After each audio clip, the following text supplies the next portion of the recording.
I have a wig on.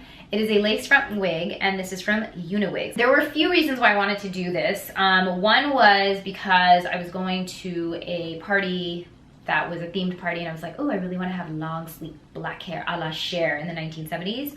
And then when I tried it on for that, I was kind of like, not really into this. But coincidentally, at the same time, I got 2 messages from 2 different women about hair loss, and they had specifically asked me what alternatives there were to even extensions that were more like instantaneous for hair growth. And I was like, oh my gosh, I don't know, because if extensions don't work and keratin fibers don't work, what is there?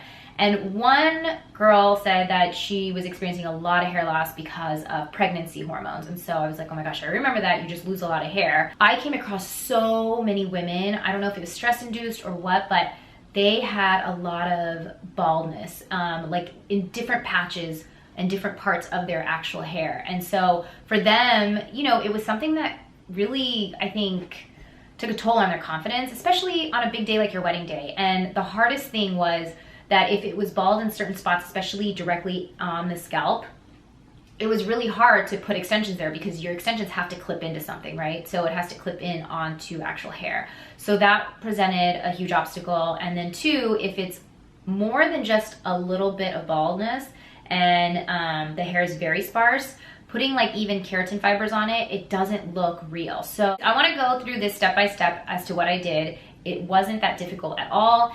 And that's about it. So if you guys wanna know how I put on this wig, keep on watching. This is the wig. It's so pretty. And I actually cut that part off. Another thing is, depending on where you want the parting, I tweezed out the hairline, as you can obviously see. And I'm just gonna line it up.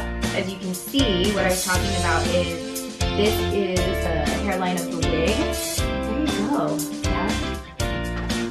Look at how fast it curled. But when I stand up and I'll show you guys the length, it's pretty impressive how long this is. I think it looks pretty damn natural. Like past my chest, almost to my belly button. It's really pretty, it's really easy to style, really easy to work with.